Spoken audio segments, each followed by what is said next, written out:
예수님께서 이 땅에 오신 목적은 우리를 우리의 죄에서 구원하시고 영생이라는 선물을 주시기 위해서 오셨습니다. 그뿐만 아니라 우리의 삶의 무게와 고통들을 어루만져 주시고 치유하기 위해서, 회복하시기 위해 또한 오셨습니다. 그러나 예수님께서 그 목적과 사명을 이루기까지 그 과정은 참으로 험난했고 엄청난 희생의 대가를 치르셔야만 했습니다. 예수님은 하나님의 아들이시고 또 신이셨지만 인간의 몸으로 오셨기 때문에 그 사명을 이루고 감당하기까지 굉장히 어려운 심리적, 육체적 고통을 통과하셨어야만 했습니다. 그 당시 가장 잔혹하고 무서운 형벌인 십자가의 처형을 견디셔야 했는데 십자가에서 당하신 고통은 우리가 사실 상상할 수 없는 고통입니다. 제가 그 예수님의 고통을 아주 조금이나마 조금 이해할 수 있었던 계기가 여러분들 아시는 멜 깁슨 감독이 만든 패션 오브 크라이스트를 봤을 때입니다.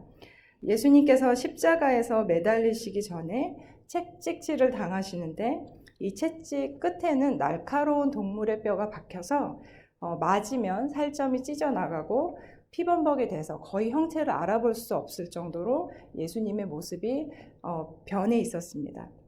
그리고 그 거의 죽어가는 몸을 이끄시고 형상을 알아볼 수 없는 모습을 이끄시고 결국 그 무거운 십자가를 지고 십자가에 처형당하는, 잔인하게 처형당하는 모습을 사실 저는 눈 뜨고 볼 수가 없었습니다. 그 영화 보는 내내 많은 눈물을 흘렸고 그 감당할 수 없는 온 인류의 죄를 온몸으로 싣고 십자가에서 고통당하시는 예수님의 모습에 고개가 숙여졌습니다. 이런 육체적 고통도 사실 굉장히 인간이 견딜 수 없는 고통이지만 예수님은 정신적인, 심리적인 고통도 또 견디셨어야만 했습니다. 그것은 바로 본문에 나오는 배신의 아픔입니다. 3년 동안 동고동락했던 제자들의 한 명, 가룟 유다가 돈의 눈이 멀어 예수님을 은 30냥에 팔아 넘기는 그런 장면입니다. 예수님께서 잡히시던 그날 유다는 아주 위선적인 모습으로 예수께 다가와 입을 맞추었습니다. 예수님은 그 위선적인 모습과 행동을 다 알고 계셨으면서도 그를 밀쳐내거나 거부하거나 욕하거나 그러지 않으셨습니다. 유다뿐만 아니라 다른 제자들 또한 예수님에게 실망을 안겨다 주었습니다. 그때 대제사장들과 율법학자들과 장로들이 보낸 무리가 칼과 몽둥이를 들고 나왔습니다. 이들은 힘으로 무력으로 위협하라는 것도 있었고 혹시 예수님이나 그의 제자가 저항하고 또 반항할까봐 미리 준비한 칼과 몽둥이였습니다. 물론 예수님은 어떠한 저항이나 거부나 도망가시지 않으셨습니다. 그러나 제자 중 한 명이 자기 생각과 힘으로 예수님을 보호하라고 칼로 대제사장의 종의 귀를 잘라버렸습니다. 그렇지만 그것도 잠깐이었고요. 이미 제자들은 사태가 얼마나 심각한지 깨닫고 더 이상 저항하지 않고 자기 생명의 위협을 느껴서 모두 다 도망가 버렸습니다. 저는 그 모습을 본 예수님의 마음이 어떠셨을까 생각을 해봤습니다. 아마 여러분들은 살면서 한 번쯤은 배신의 아픔을 작고 크게 겪어보셨을 것 같습니다. 저도 그런 경험을 한 적이 있고 또 제가 의도하지 않았어도 상대방에게 배신의 그런 아픔을 느끼게 한 적은 없었나 또 생각해 보게 됩니다. 아마 배신의 아픔을 겪어보신 사람들은 아실 것입니다. 그게 얼마나 아프고 힘드신지. 아마 육체적인 고통보다 더 아프게 느껴질 정도로 저의 마음 가운데 큰 상처로 남고 아픔으로 남을 수 있습니다. 제가 만약 예수님 같은 이런 상황이었다면 제자들에게 3년 동안 부었던 열정과 사랑 그리고 그 정성들을 아마 조금은 후회하지 않았을까 생각이 듭니다. 그리고 용서하기도 조금은 힘들지 않았을까라는 생각이 듭니다. 그러나 예수님은 이미 모든 것을 다 알고 계셨습니다. 유다가 돈 때문에 자기를 팔아 넘길 거라는 것도 알았고 제자들이 나중에는 무서워서 예수님을 보호하긴커녕 도망갈 거라는 것도 알았습니다. 또 51절에 보시면 어떤 청년이 예수님께 무슨 일이 벌어질까 관심이 있어서 자다 말고 덮고 있던 이불을 쓰고 나왔지만 또 겁에 질려 무리가 그를 잡으려고 하니 이불을 홀라당 버리고 맨몸으로 도망가는 그런 두려운 모습도 예수님께서 알고 계셨을 것입니다. 그럼에도 불구하고 예수님은 사랑하기로 섬기기로 처음부터 작정하셨습니다.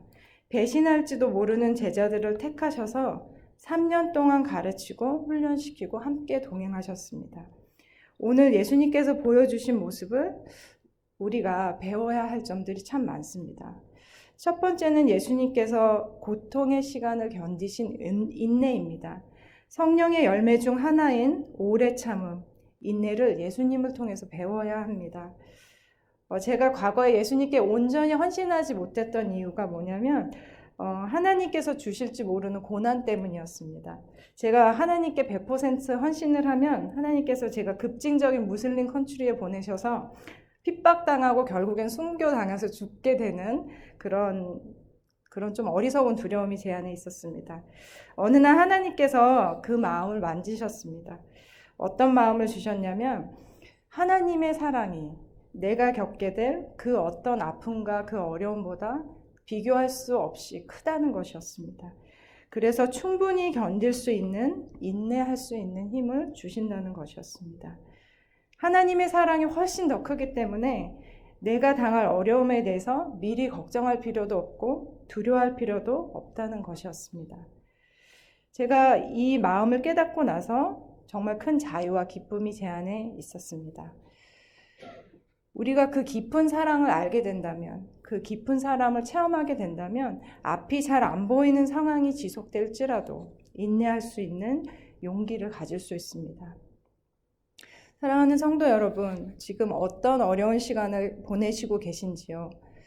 질병이 있으셔서 육체적인 고통이 있으신 분도 계실 거고, 또 관계나 상황 때문에 물질의 어려움, 또 여러 가지 정신적인 어려움으로 힘든 분도 계실 것 같습니다. 삶의 무게가 너무 무겁고 힘들어서, 그리고 너무 오랫동안 지속돼서 한계점에 도달하신 분도 계실 수 있을 것 같습니다. 그러나 주님은 우리의 이런 힘든 마음을 아시고 반드시 도우십니다. 오죽하면 주님도 그 견딜 수 없는 십자가의 고통 때문에 아버지 하나님께 나의 하나님 어찌 나를 버리셨습니까? 라는 말씀을 하셨을까요? 버림당한 것 같은 이런 극심한 고통 가운데 예수님께서는 우리의 아픔 또한 그냥 지나치지 않으실 것입니다. 그렇게 지금은 어려워도 때로는 소망이 잘 보이지 않는 것 같아도 예수님 안에서 저희가 인내할 수 있는 것입니다.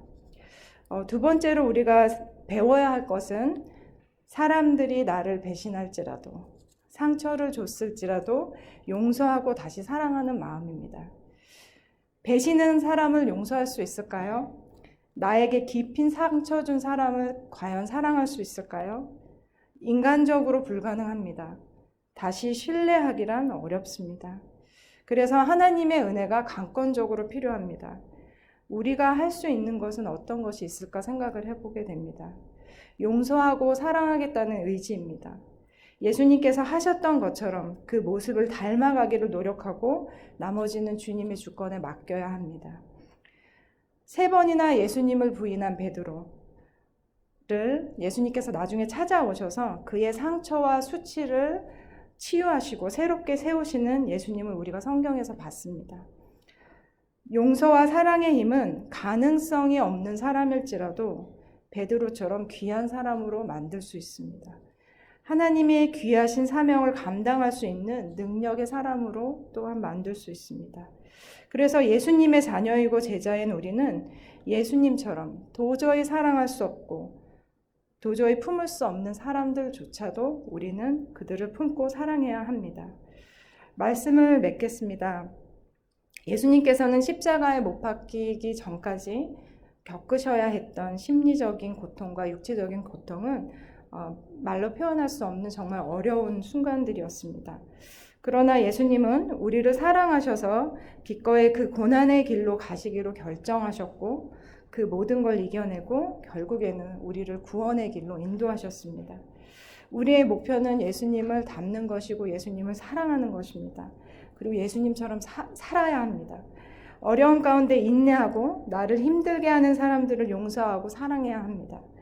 물론 쉽지 않습니다. 우리의 힘으로는 절대로 할 수 없습니다. 그러나 하나님께서 주신 힘과 사랑으로 그분을 신뢰하고 나아갈 때 이 모든 것이 주님 안에서 가능하게 되리라 믿습니다.